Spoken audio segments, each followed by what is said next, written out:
Welcome to another episode of Grief Talk. Everything you want to know about grief and more. I'm your host, Fawn Solis. As an author, mentor, and bereaved mom since 2005, through guest interviews and coaching, here's where you'll always get great content that is inspiring and practical to help you heal after loss.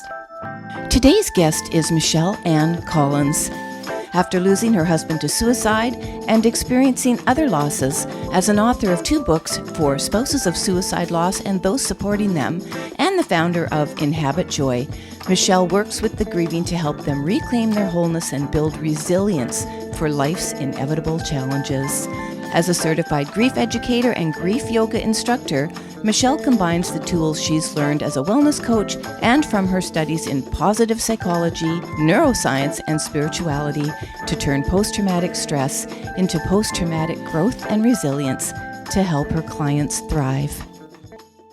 Okay, so welcome to the podcast, Michelle. I'm absolutely delighted that you are here with me today. Thank you for having me. I'm happy to be here. So for the audience, as I introduced Michelle in the intro, she did lose her husband to suicide and has experienced other losses. We're going to be opening up with that and a conversation completely around how Michelle dealt with that, how it impacted her, what she has done since then to do the work she does today to help the grieving. And it's going to be a jam-packed, filled conversation, and we're going to have lots of fun in this one. Some serious stuff too. Let's go, Michelle. So, wanting to start right away with the loss of your husband to suicide. You and I have talked briefly prior to the podcast, and I said to you, I don't think there's enough support or understanding of support for spouses. We've had some high profile spousal suicides in the last year, Twitch, I'm thinking of actually. And when we have these, celebrity ones a few years ago, Mick Jagger's partner, well-known designer, took her life. We had Kate Spade take her life, Robin Williams going back even more further.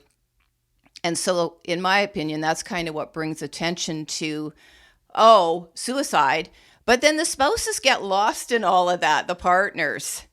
So how about we just open straight up with that, and you share what you would like to with my audience who may also be impacted by this watching this episode, because this is what it's geared to today, audience, and share whatever you'd like about your partner, your husband's suicide, how it impacted you. Okay, thank you. Suicide is so stigmatized that when you lose someone to suicide, there's all this extra guilt and shame that surrounds the loss that isn't necessarily part of any other kind of death, although there is usually guilt when you lose someone. Yeah. But there's this extra layer of what could I have done? If someone dies from cancer, you pretty much don't take responsibility like, I should have seen the signs or something like that. Yeah. So when my husband died by suicide, I had had a suicide in my family before, about maybe 15 years earlier, my uncle. But it wasn't as impactful, obviously. Mm-hmm. But I did witness and it was sort of swept under the family rug. We didn't talk about it very much. Mm-hmm. Nobody went to therapy. Mm-hmm. And I knew about suicide, and I knew there were suicide awareness groups and that kind of thing. My husband was military, so he was retired. A lot of our, some of his buddies had died by suicide by the time he left. And it was talked about a little bit, but not nearly enough.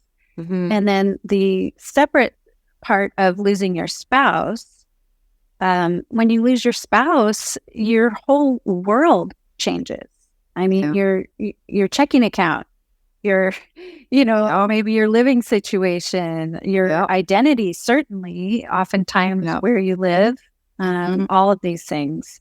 So after my husband Glenn died, I was really in a tailspin for quite a long time. I ended up developing PTSD because of the trauma of the death and the time surrounding the death. Because sometimes suicide comes out of the blue. In my case, he had been threatening and very unstable for the weeks and months leading up to the suicide. And so we had separated because he had become really irrational.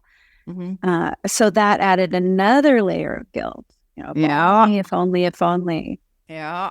So the big work after a suicide loss is, stop shooting on yourself. The coulda, shoulda, wouldas. That's the big work. Yes. Once they're gone, you can't change it. So the big work is, okay, here I am now. How do I make a new life from the ashes of this experience? No kidding. Can I just ask a couple questions and only answer what you'd like to? When did this loss happen, and how long were you married? We were together just under 2 years, married about 20 months. Okay. And it happened in April of 2016. Okay. Yeah. So the reason I asked that is because I think putting a time, people are always asking. Well, somebody just reminded me this the other day who was on, who works in grief, and, how long is the grief going to last? She's also widowed. Well, who knows? It's different for everyone. And so, if you've had few years with this, and the process does change if we allow it to change. But I also just want to acknowledge and point out that, I want to ask you this actually. The fact that you weren't together for years and years and years, did you feel any, I don't know if the word would be stigma, but let's say judgment around the fact, or have had even comments, well, you weren't together very long, you'll find someone out, like that, because other people, might be in the exact same situation. And that's a problem all of it on its own, don't you think? Yes, and first I want to speak to the question, how long will I grieve? And David Kessler, my guru in grief, says, well, how long will your loved one be dead? Which I think is a little intense, but it's true. You're always going to miss them. Yeah. As far as the short time we were together, it was very, very intense. I mean, we met, and a week after our first date, we knew we wanted to spend the rest of our lives together. I mean, he literally proposed after we had known each other 1 week. Yeah. It was really intense. We were love blind. It was crazy intense. And it was crazy, I have to admit. Well, I got engaged after 2 weeks of meeting my husband, but this is back before we had internet, really. And we've been married 32 years, together 33. So it does happen. So the reason I'm asking you about this, and we're talking about this a little bit, is the time you're with a person who dies by suicide, whatever your relationship is, has no bearing on the impact of that suicide. And I just want you to really understand that, because I would think there's an awful lot of guilt that accompanies people feeling, well, I didn't know them that long. I wasn't married to them. They were just a friend. They were just a colleague. So what I just want to, give a quick nod to here is I have met people who lost a friend in middle school to suicide, and in their 40s or 50s or even older still feel guilt about it and have been very, very impacted. So that is the message I just want to get across here. And I also wanted to say, from one suicide loss survivor to another, of course, I am extremely sorry that you've had to have this experience as well. I'm a bereaved mom of a child suicide, so I get it. And so we're just acknowledging that, that I do know after 18 years in this that there are similarities in how we are impacted by suicide. So you say you had developed PTSD. Yeah, me too. And I just wasn't diagnosed for 9 years. So that did a number on me. So I advocate for people being aware how the trauma has impacted them as well. Some people may get PTSD, many others may not, but guaranteed we're all traumatized. So I also want to make that point. And there are many deaths that don't come with trauma. Yeah. Most deaths come with grief. Yeah. Not all come with trauma. Almost all suicide losses come with trauma. So you have a really complex situation. Yeah. There's going to be trauma for somebody. And the ripple effect, the World Health Organization has lots of research on it, as do other organizations. But guaranteed, it isn't just the family impacted by a suicide. And as we change in grief also, we're not there for the people who knew us the way we were. And that causes its own grief too. So just giving a nod to that. All right. So your husband, obviously it's a shock and he takes his life. What I did find interesting though in what you said is that he had been talking about it.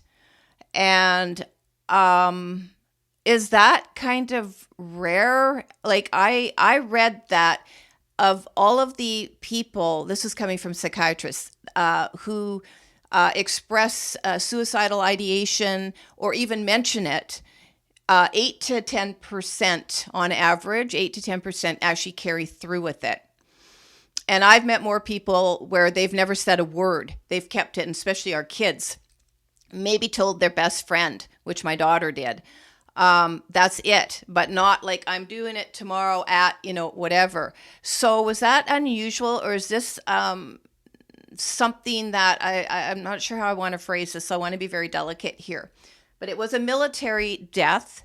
And when I spoke earlier about certain deaths, military is another one where we talk more openly about suicide. In fact, in the DSM-5, they point you to Veterans Affairs, for understanding suicide. They speak a lot about U.S. Veterans Affairs.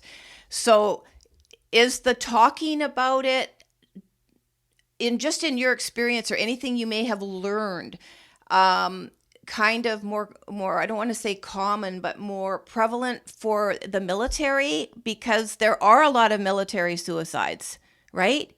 Yeah, I think in the last several years, it has really blown open. There's an organization that I donate to and volunteer for that's called Stop Soldier Suicide. And there's a number of other organizations that are completely focused on military suicide loss. Yeah. So we need more. Yeah, as one of my passion projects, but there is definitely more talk about it. I think there's a difficulty, at least, and this is just, I only have experience with one. Yeah. But what I noticed when one of Glenn's friends died by suicide, just maybe a year before he did, maybe 10 months before, I noticed that he was aware of it. Like he saw the announcement on Facebook and a group he was in with his military buddies, but he barely told me about it and he never talked about it. And none of them talked about it. So what we need is to figure out a way to reach these soldiers and let them know it's okay to talk about it. I think the incongruity, the difficulty that they need to overcome is soldiers are supposed to be really freaking tough, right? And defending our country, they're defending our freedom, they're putting their lives on the line and fight. Yeah. And now we're supposed to get them to talk about their feelings. So I think that's part of the disconnect and why we're losing so many of these guys and women too, but so many of our soldiers, because talking about your feelings and being a soldier don't necessarily come together. So that's where the work is happening, and it is happening. That's good. We are saving lives. And there's also a project called the Black Box Project that I just saw in some big newspaper. It might even have been New York Times or and the Black Box Project is taking soldiers' electronic lives, their phones, their emails, their online social media, after they die, and looking through it to see if there are any patterns that can be recognized that might be able to be seen in the future to, intervene. And I think that's a brilliant project, and I've been helping out with that one as well. Yeah. Wow. Like if they might be communicating to others, researching, that kind of thing. Yeah. Yeah, actually, it's been going on a long time. Actually, when my daughter died in 2005, she was 22. She was very tech savvy, very, and she was doing things long before, making apps and stuff long before it became popular. But back then, as I said, Oh, yeah. yeah, back then we didn't really have internet as we know it today. We didn't have Facebook. We didn't have, groups. We just didn't have social media. And the police confiscated her computer. Oh, Yeah, yeah. And so the reason I'm telling you that and being honest is because this was going on 18 years ago and probably longer than that, and did find a pattern of her visiting these dark websites.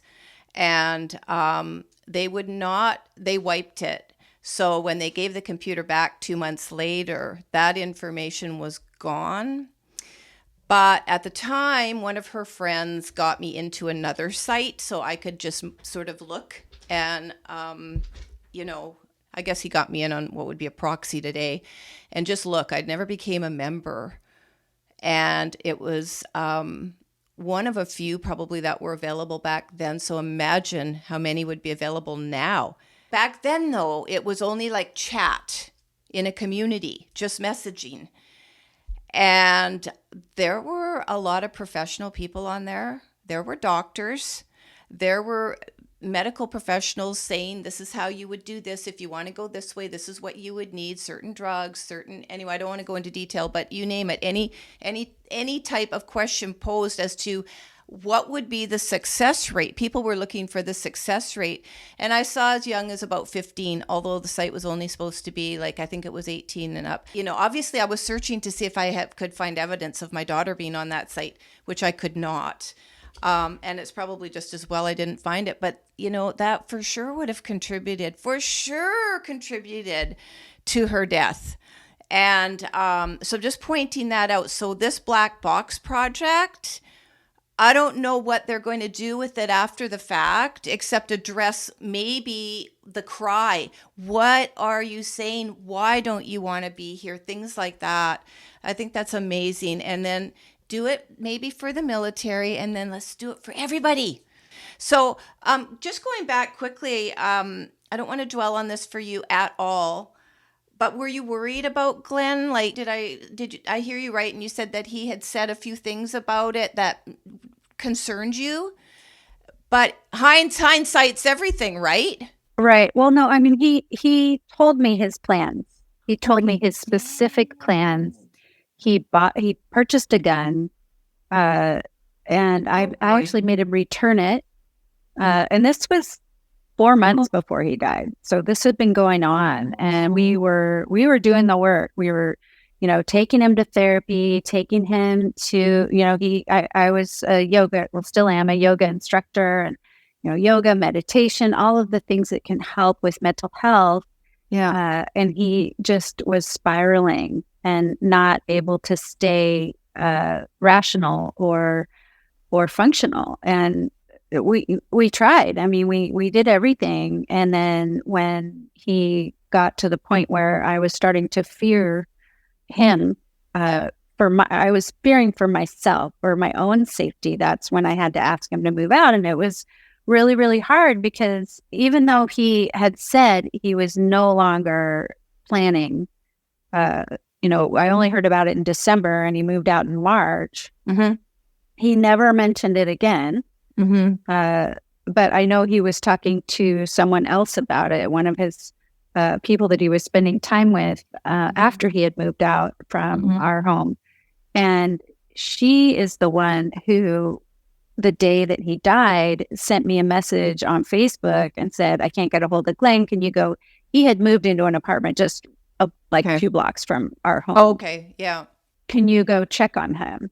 Yeah. And up until then, I was really trying to believe he was telling me he was okay. He was telling me he was doing, all this great stuff and not doing things that were self-destructive. But I found out after he died that he was not truthful towards the end of his life with me.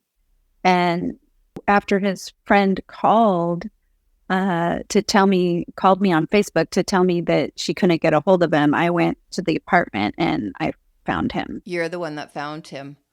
Well, it's no wonder you have PTSD. I mean, honestly, that's just a heck of a lot. And as you were talking, our situation was actually kind of similar. Couldn't get hold of my daughter, and it's still really sensitive for me. So I don't like to think about that day, although I can think about that day every minute, just like I'm sure you can, clear as a bell. But the same thing. So I found out that she was gone on the way in from our home in the country to the city. And I had to avoid the highway for, oh my God, at least a year. I couldn't, year and a half. It took me, 3, 4, 5 years before I could get on the highway and not feel traumatized by that, because our memories. I understand that. I know you do. I know you do. So I'm just like, wow. And I'm a suicide loss survivor audience. And for you also watching or listening to this that are suicide loss survivor, like that's a lot that you're dealing with and had to deal with, Michelle. That is a lot. So, And there were a lot of, That's a lot. There were a lot of things like you were mentioning earlier about our relatively short relationship. And there were a lot of things that made me feel disenfranchised. His military buddies, thank goodness they rallied around his kids, but they also rallied around his ex-wife and not me. I was not included in the military gathering. Really? He was. Wow. Because we were separated, they basically just assumed that meant I didn't care for Glenn or didn't love him or didn't want to be with him. And nobody wanted to hear my side of the story. They were all in grief and trauma. And, I certainly wasn't going to push anything on anybody, but it did make me feel really so much worse to not have a community in which to grieve this man who I was married to not be accepted into, loved very much, crazy love. Yeah. So I wasn't accepted into the group of people who were mourning him. He also had an aunt, his closest relative, who was actually the first person I called after he died. And she rejected me also, even though I called her. Same thing. She because we were separated, she completely rejected me and was mourning with the others. And it was incredibly painful because I wanted to be with her and hear stories about her and about him and their life together. And she ended up unfriending me on Facebook. And the only time she talked to me was she wanted some of his ashes. Isn't that interesting? It was heartbreaking. And you're the second partner that I've met, but someone I actually knew. And same thing happened. And her partner, they weren't married in that case, but together for years. And he died. And I knew him as well. And the family excluded her. From what I understand from her point of view, that they just excluded her from basically everything. Grief is so weird. And so again, my deepest condolences for you, for Glenn, but also for you. My heart actually goes out to you to have dealt with that on top of everything else and finding Glenn, right? And then it's almost like you don't count and you're discarded, which completely, as you said, disenfranchises you, your grief. It makes you just not matter. And I will guarantee you there's hardly any support out there, let alone discourse on the subject.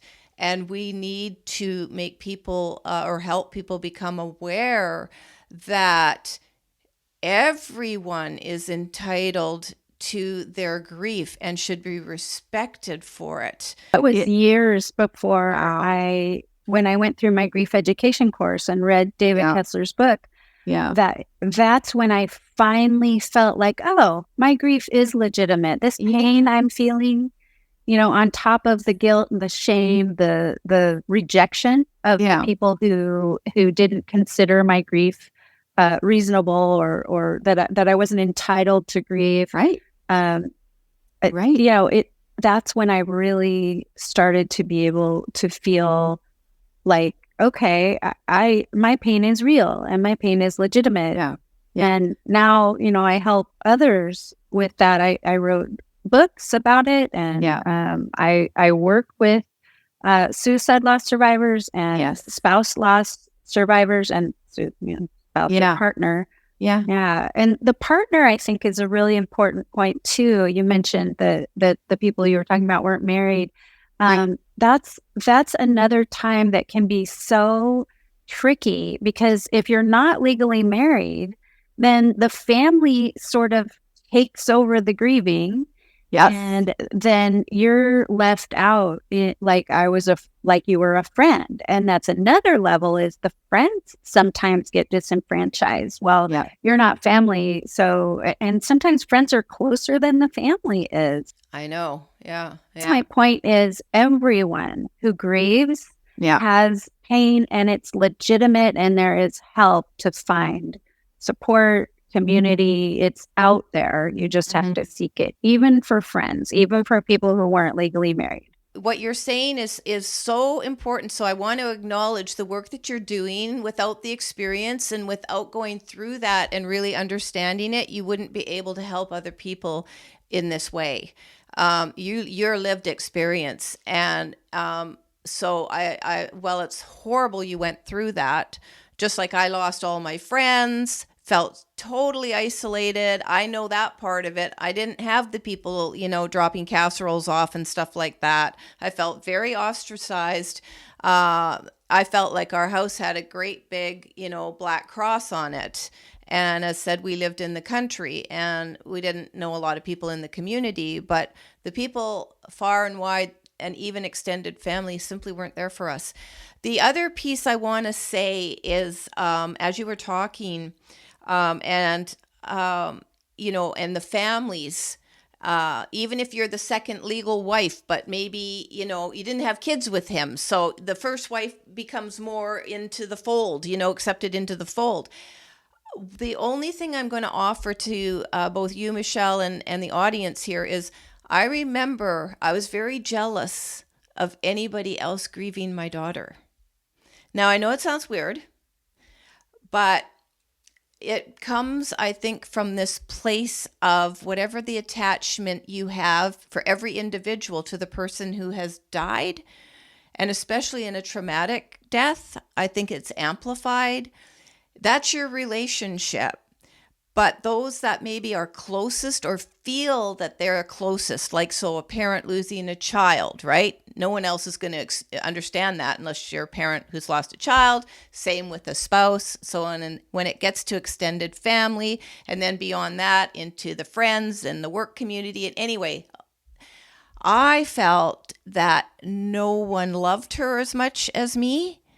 And then, so therefore, they didn't understand my grief and the temptation and the actual reaction to push them away and even cut them off and certainly set boundaries was very natural for me to do it. And I think that, and then, that is common when you're talking, and that's how we disenfranchise other people, ourselves as the grieving.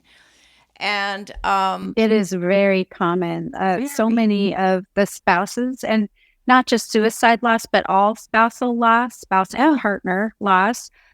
So often the in-laws or the spouse's family, it just cuts them out. It's like, oh, you're not with my son anymore. My son's gone, so I'm not going to talk to you anymore. Right. And so you lose your family along with your identity, along with your partner.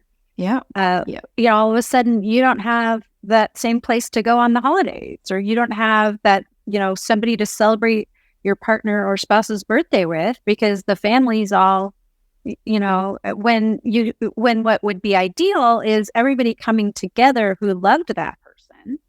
And grieving together and remembering together. And it's just, nobody's at their best when they're grieving. No. And so many relationships end that didn't need to, because friends aren't being supportive, family's not being supportive. And it's just because they don't know what to do which is why my big soapbox is grief education. This is how to talk to someone who's grieving.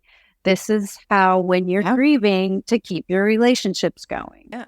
So it's really important to emphasize here, and I know you do work, as you were just mentioning, with those who are trying to support and want to support the grieving, but we do it to ourselves. Like you're talking, the family. On a scale of, did you have kids with them? Well, then the blood's in him, the blood's in the kids, so we'll accept you in the fold. I see all of these things happening, which is making me really, for the first time, literally understand grief is very instinctual. And to me, it's just a very basic instinctual reaction. It's not a response, reaction. But the problem is people get trapped in that. And that's the work I do. Yeah. When you're in pain, hurt people hurt people. Exactly. So you're suffering, you're in pain, you want to be seen, you want to be supported. Yeah. And then those other people who loved him or her are suffering and in pain, and they want to be seen and they want to be supported. And people are so shocked because the people that they should be getting support from in their mind aren't supporting them. And so instead of just, they can't support me right now, I'm going to go find someone who can. Yeah. They blow up the relationship. Absolutely. And it's like, I was going to say, it's like the cat chasing the tail. It's never going to stop. And also when you are immediately impacted by a suicide and any other sudden traumatic death, but we're really talking a lot right now about suicide, is like, so you don't expect it. You have no warning. And even if you do sort of, something's wrong, our brains are not really wired to expect a suicide. We pray to God nothing's going to happen. But certainly for me as a parent, I might have been worried, and I was worried, but I didn't know about what. And it never even crossed my mind my daughter would take her life, because I didn't think she would hurt me like that. And yes, I know, audience, it isn't about them thinking that way. They're not thinking in that moment of suicide who they're going to hurt. And even if they are, they're not going to have that at the top of the list. They got to end the pain that's happening. That coming from psychiatrists, not me. And that's a really tough one to accept. And that's where the letting go of what you think you could have, should have done can happen, is really understanding you probably can't stop something that's going to happen. But I believe and do work in the area as well where we need to feel at least we tried. And that's where awareness and communication comes in, and knowing how to even talk to your loved one at risk and calling them on it. I'm a huge proponent of, are you thinking of ending your life? And that's my approach with a child. And I have absolutely raised my son, who was 13 when his sister died, completely differently. But for years, I thought I was like a really bad mom. Spouses might think they were a really bad spouse, because they couldn't save the loved one and all of that. There's blame from in-laws. Oftentimes, the in-laws are like, how come you didn't stop this? Oh, my God. Really? Oh. Because I've heard some things, let me tell you. But it's because for the in-laws, again, hurt people. The in-laws are suffering so badly because they lost their child. Yes. They are lashing out. It is easier to blame than it is to feel your pain. So if you can point fingers and externalize the badness, and you don't have to feel it quite as deeply, you can turn your grieving pain into hatred for your daughter-in-law, who is now no longer your daughter-in-law because her husband died.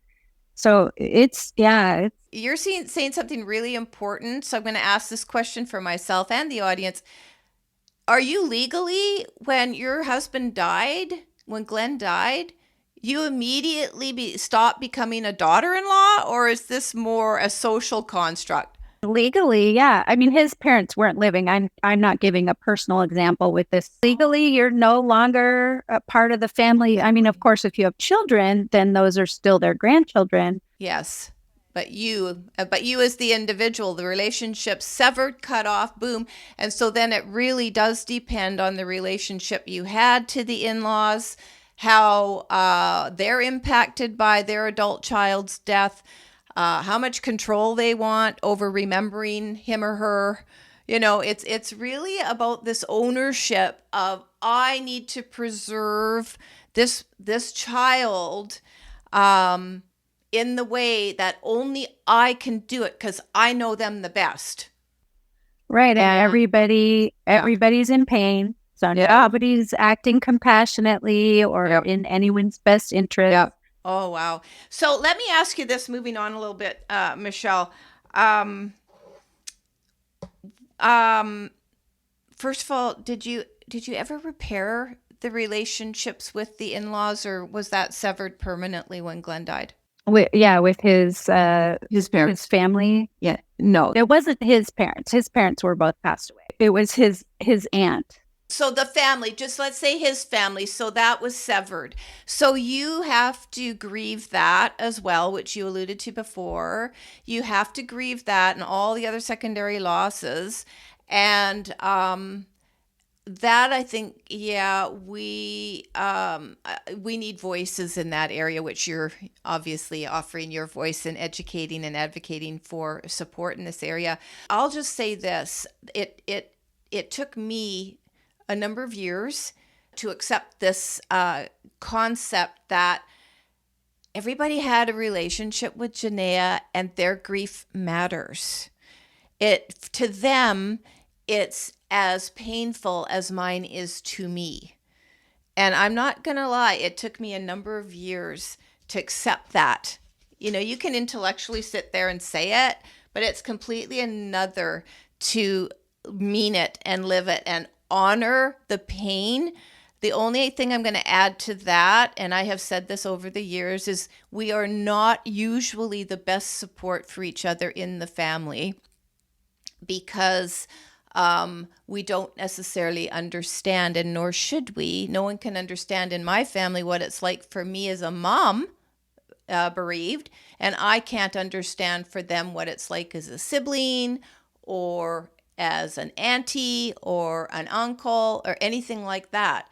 So it takes a big person and a big heart. You've got to open and make room in your heart. Wouldn't you agree, Michelle? Yes, but you also have to be a certain amount down your healing journey before you can open your heart. Because at first you're just like an injured animal. You're not thinking with your higher self. Yeah. You're thinking, I am suffering. Yeah. Why isn't everyone taking care of this? Why isn't anyone helping me? Everybody should be paying attention to me and my pain. Yes. And then there's all these people in pain around you. Yeah. And they're all thinking the same thing, right? Oh, my goodness. Same way. Yeah. So the best work that we can do in order to provide support for our loved ones is to heal or get I don't know that we ever actually heal, but get as far down the healing journey as you can so that you can reconnect with your compassion and your understanding for the other people who are in the same, who are also grieving. Yeah. And that's work. It takes, like you said, sometimes years. Oh, lifetime. The other thing is also, if you have to be the first to make a change, to do something, to embrace healing for the family. I was the first and remain the leader in my family. And this is especially crucial in the first few years. I'd say the first, for us, 10, because the family fell apart. Everything falls apart, like you're saying, Michelle. And when you're in the family, and yes, in pain and then angry and all of, there's numerous emotions. So you're not really able to look at them, dissect them, do inner work. I was, because I had a spiritual practice at that point for 23 years. I was already wired that way. But had I not been, and also I became an angel therapy practitioner right away. So had I not done that, I'm not sure I'd be on the planet, truthfully. Really not sure. Understand. I'm not sure. When a primary relative dies by suicide, your suicide risk escalates. Yeah. Yeah. Now, I had my son to live for, but I'm being honest here. I'm talking, these are feelings. We don't necessarily act on them. But the isolation we feel, which is huge, even within the family, within the partnership, and there's just so many compounded factors, each unique to every single person and that family unit, no matter who has died by suicide. But it does take 100%. I agree with you. It takes that certain level of healing, moving forward. You can't, in my opinion, you can't really move forward without healing, but I'm using the word gingerly because I still know people today, years later in their grief, that don't like the word healing. I didn't like it for a number of years, and I didn't want anyone to tell me, oh, maybe you can heal one day. Shut up. Don't tell me that. I knew myself I could, but I didn't want anyone else saying that. So I say that respectfully within our grieving community, that any amount of willingness to just be a little bit better than, today than yesterday, that is what eventually allows us to be able to open up the dialogue with the ones around us we love very, very much, who can't communicate. So if you end up being the leader of that tribe who can open the conversation, even by saying what you're feeling, it's a start, right? And Yeah. it's a start. And in the end, I think ultimately, except for our younger surviving children, and maybe even a little older ones, I just, I took it on me as sort of a responsibility as a parent to make sure the family remained intact. And it doesn't mean I got everything right. I didn't. I grappled for years and years, and today it's still not right, but it's our broken little pieces mended back together. And I still believe that sort of how I am functioning influences the family. It's a very small family, thank God, because I wouldn't want to be influencing too many people. But I think that's like when we're talking families here, someone has to kind of take the reins and almost steer. If there is a family unit in grief, steer that family through it. That's kind of, it's been my experience. I may be completely, it may not be anybody else's, but that has been mine, and I have owned it.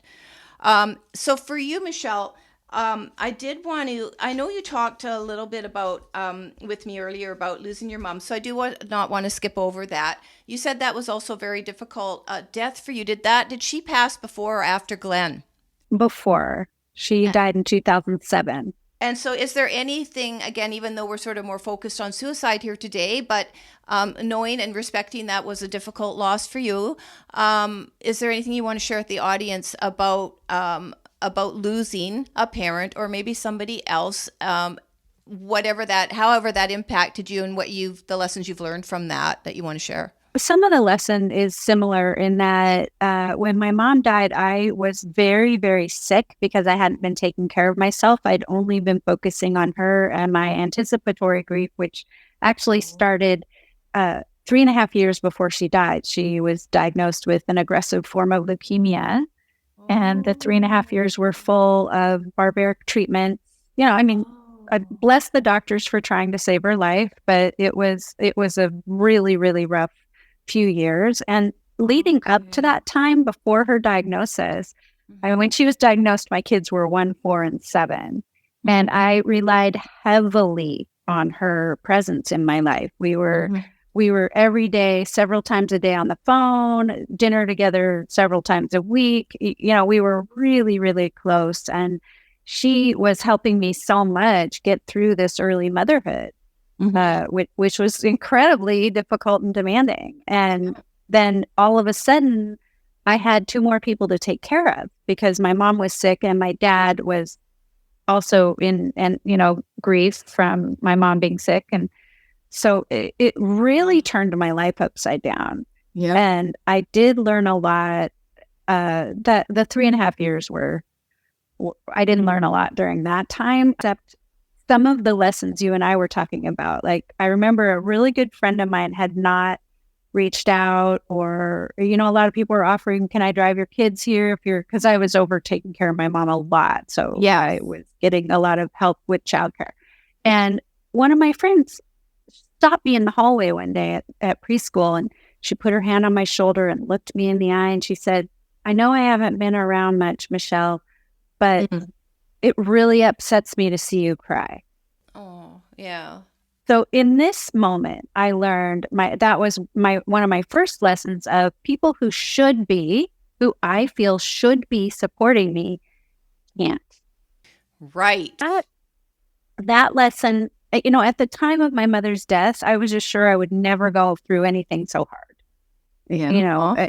Nothing that happens in my life going forward would ever be this painful. And then, of course, I go through a divorce, and then I remarry, and then he dies by suicide. So my mom's death did open my eyes to the possibilities of people not being able to support who you feel should be supportive. So I had a little lesson in that. And that, I believe, helped me a little bit after Glenn died, just knowing. So it wasn't as shocking. Yeah. Yeah. You're saying something so important. And so just me thinking back to our experience in 2005 and up to really kind of 2009, when I actually was able to go back to work.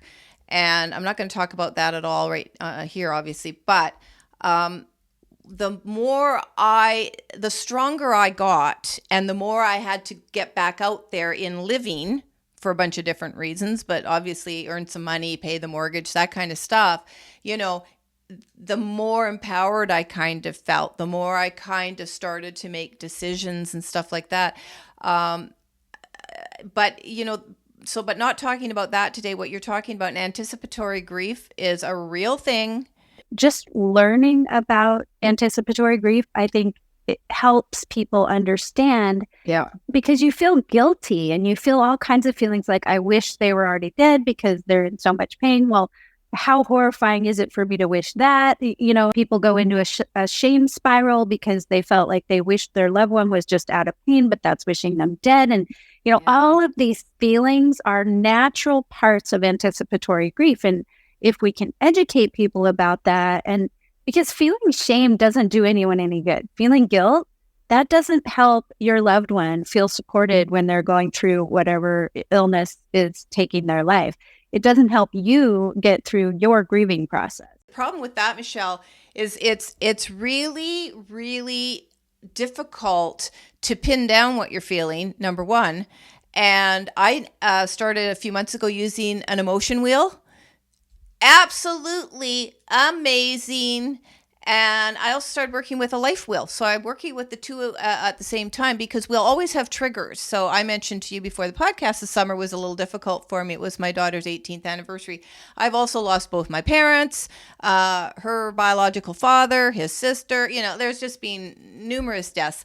And so I still, when something sets me off, or I'm just off, out of balance, but mostly it's if something has set me off, I will go to that. If it's significant enough, I will use the emotion wheel and narrow down in that pie chart that gets bigger and bigger and bigger, and go, what exactly am I feeling? Once you know what you're feeling, people, then you get to decide how long you want to really hang on to it. And, it might be something that can be dispensed with in minutes or a day or two. But understanding what I'm trying to say here is really understanding what we are feeling, what is triggering us, helps us let it go. Because we can talk, and we're not going to, but we could sit and talk forever about shame and guilt and regret, but people just kind of pay lip service to it. And yeah. When my daughter died and I went down and trained as an angel therapy practitioner, I certified with Doreen Virtue at the time, and there were about 400 of us there. So we all did readings for each other and stuff, but I had a couple of readings, and someone, who was already in the practicing, said to me, she was so wonderful, and she said, your daughter wants you to give up the shame. What shame? I don't feel ashamed, because that's kind of a dirty word. Shame is associated with a lot of stuff that we're not talking about today, but almost all suicides trigger shame in us. So I've read. And so we push it away, because even if you want to take the emotion of anger or blame or any of these tough, nasty emotions, revenge, got to get that court case and get them, all that. Well, none of us feel proud to be feeling these things. So that is another reason we don't talk about it, because it's very, very even filled with hate. We don't want to admit even to ourselves that these feelings and emotions, the feelings that accompany the emotions, the physical response, how you're acting out, right? That this could exist within us. But guess what? It does. So you know what? I learned years ago, honor it, respect it, and hey, if I want to get mad, I'm going to own it. I'm going to be mad. I'm going to let that energy out. And then I'm going to go, okay, maybe that wasn't my best behavior, but I needed to get it out. You just have to release the anger in a way that isn't destructive. Right. And I'm talking about just things that, if you're living with someone, they're going to annoy you. There's going to be some conflict. When you're, again, with your family and learning these signs and triggers, knowing who doesn't like conflict. Okay, but we need to talk about it, but then you need to state it in a different way. Being sensitive to how we're all responding to things and what the same triggers might be when we can't necessarily be the sounding board for each other.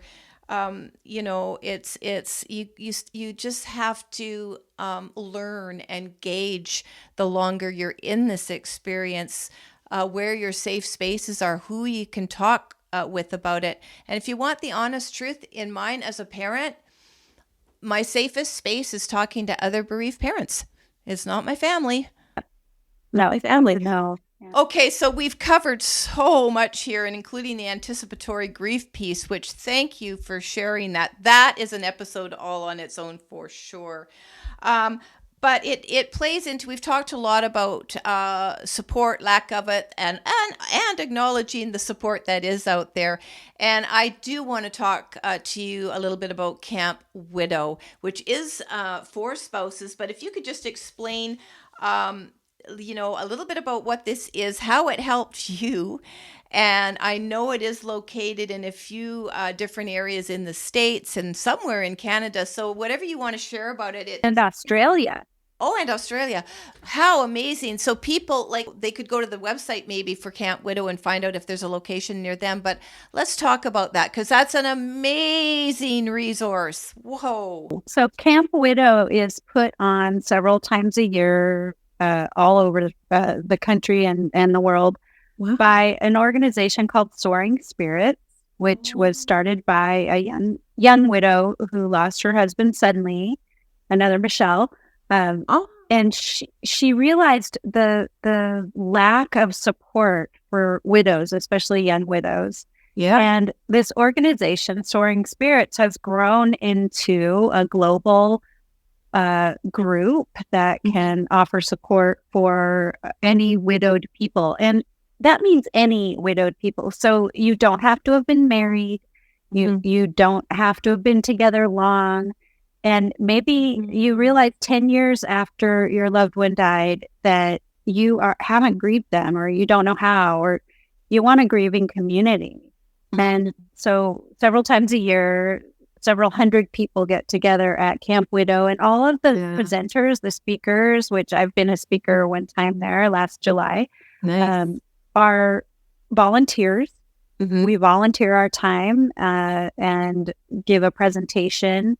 I also taught yoga to the kids, which was fun, and the grown-ups. I guess I taught a couple yogas, but nice. And so it's just this really incredible 3-day experience where there's tons and tons of information, speakers. You can pick different, tracks depending on how long ago your loss was, or just depending on all these different things. And so you can really meet, and then there's a meeting time with groups of people that have similar loss. Oh. And if you are a widowed person, it is, even if you're repartnered, which is another thing that I think is so underserved, you're repartnered, but you're never going to stop grieving your prior relationship, because you still love the person. As long as you love them, you're going to grieve them, and the love lives forever.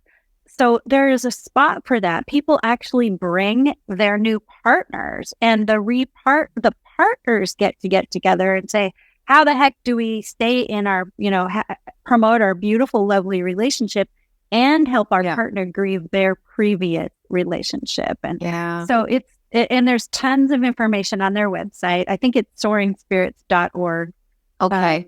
And there's groups on there that you can join. And so it's not just Camp Widow. They're starting to create packets to go to hospitals and hospices and things like that with information for the newly bereaved. And it's a wonderful experience. Talk about it, like it's the opposite of disenfranchised. Everybody there gets it. Everybody there feels and understands what you're going through. The concept is just fabulous, and I'm so glad you found that because it did help you, right? Very much. I made a lot of connections, people that I'm in touch with, and I will go back when I get a chance. Yes. Maybe as a presenter, maybe just as an attendee, and it is the most wonderful energy. By the time, I mean, even in the first few hours you're there, you just feel so connected to the group.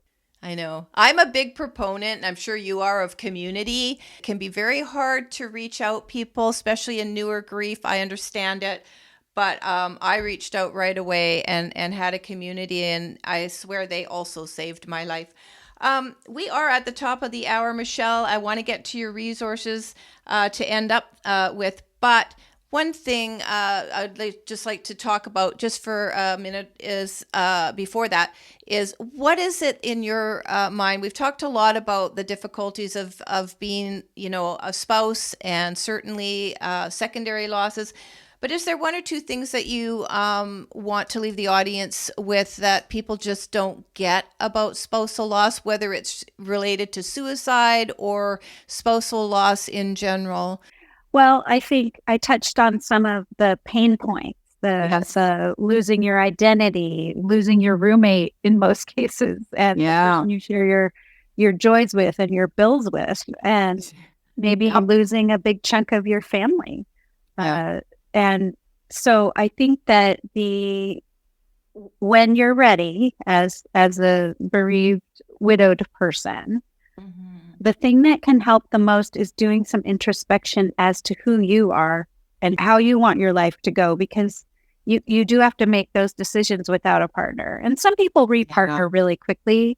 But I've been alone now 7.5 years. I have not repartnered, not by choice. I just haven't found a person that I feel is the right partner.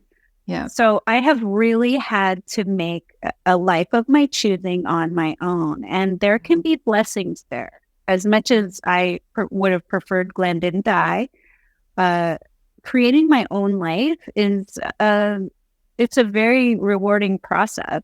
And the other thing I'd really, really like to emphasize is for people to just be kind to yourself. We've talked a lot about shame and guilt and all of these things. And, if you can just choose a way to be kind to yourself and not beat yourself up, your healing journey will go better. Thank you for mentioning that, because with the emotion wheel, it's really interesting. So at the center of it, I think there's 7 emotions, right? And well, there are a number of negative ones. We need to remember, well, it doesn't appear there are equal number of positive ones. I've talked to therapists about this. Where are all the positive emotions? Anyway, dig down, and it can be a wonderful tool as well. And there's a bunch of free ones online. So you just search emotion wheel. And I am actually starting to talk a lot more about this because it helps us at least understand how we are feeling and how we want to feel. So you can go and look, and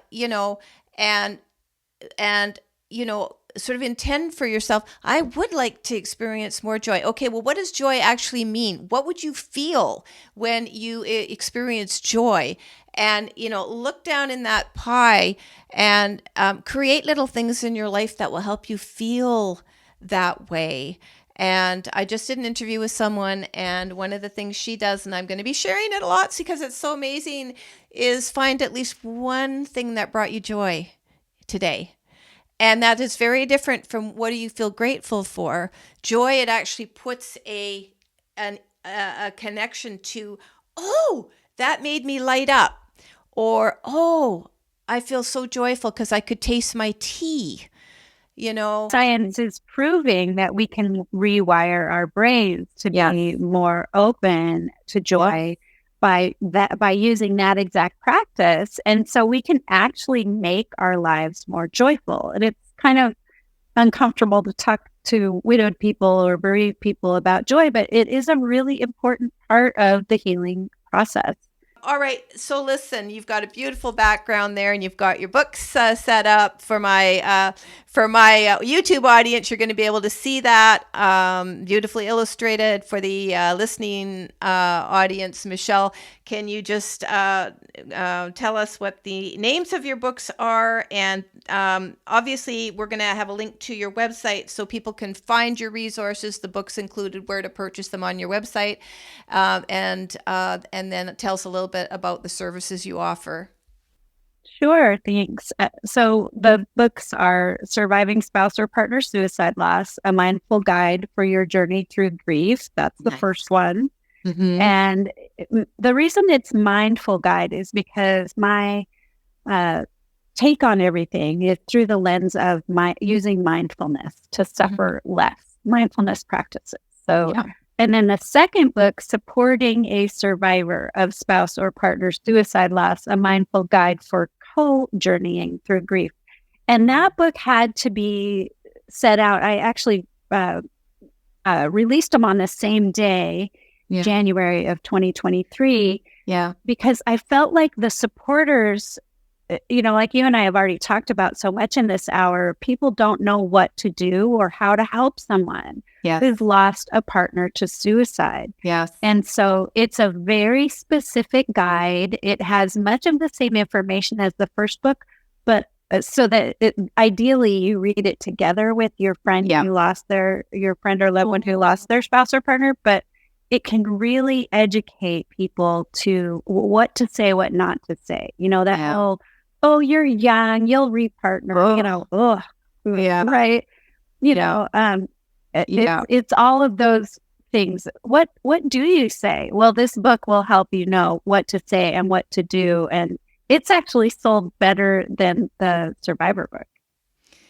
Interesting. Yeah, interesting. So those are amazing resources. And then what services are you providing, Michelle? Well, I work with bereaved people, of course, suffering grief. But I also, so as a grief coach and a wellness coach, I also end up working with a lot of people who are suffering from not just grief, but anxiety. Of course, a lot of grief comes with anxiety. And then I'm also a yoga therapist. So I do this really holistic, comprehensive practice to help people learn mindfulness practices, health practices, self-love practices, self-compassion, meditation, all these things to help improve their entire life. So it's not just focused on grief, although that is a specialty. Yeah. And I'm very deep into the grief with my clients. Yes. But I'm able to, and I also have a neuroscience background. So I use modern science and ancient wisdom to help each. And I work with groups and sometimes corporate, but the individual one-to-one practices, I really love to do that because I can tailor it exactly towards each person. Exactly. And I have some courses out on my website that are wonderful, highly recommend, very affordable courses that are just recordings. And I also work with corporate, so I'll work with HR to develop bereavement programs because when someone comes back, oftentimes bereavement is 3 days. I know.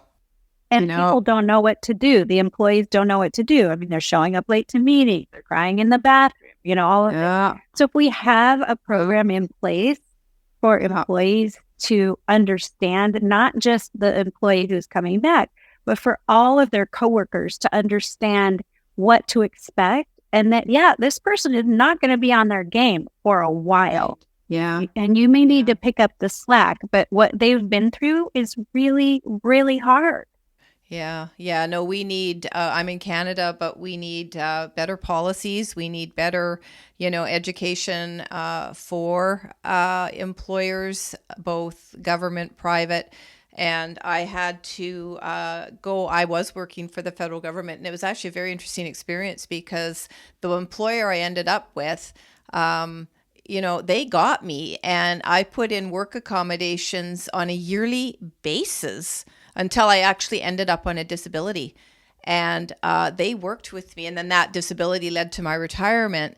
And it was very, very difficult, and we don't have time in this episode to talk about any of that. But that was such an empowering experience for me, having to teach them with the help of a therapist, right? To give me the courage and understand what I needed to educate them and deal with HR and deal with the union and know my rights and feel empowered enough to ask for them.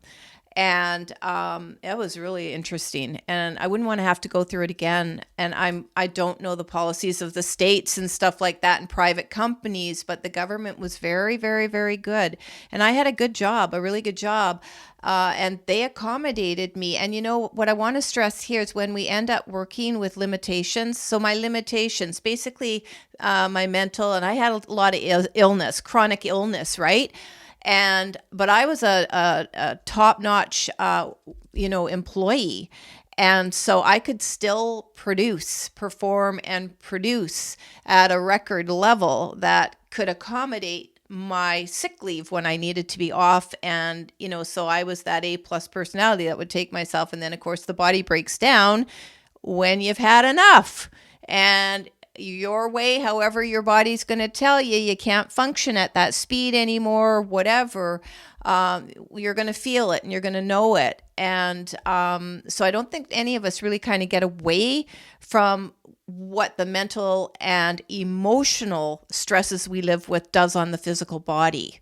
It's a lot for people.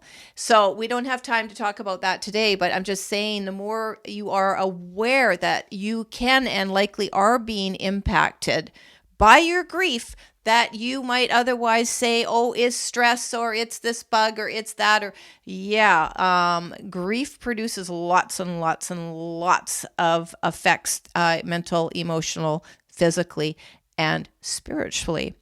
So you have amazing resources, Michelle. It has been an absolute delight speaking with you today.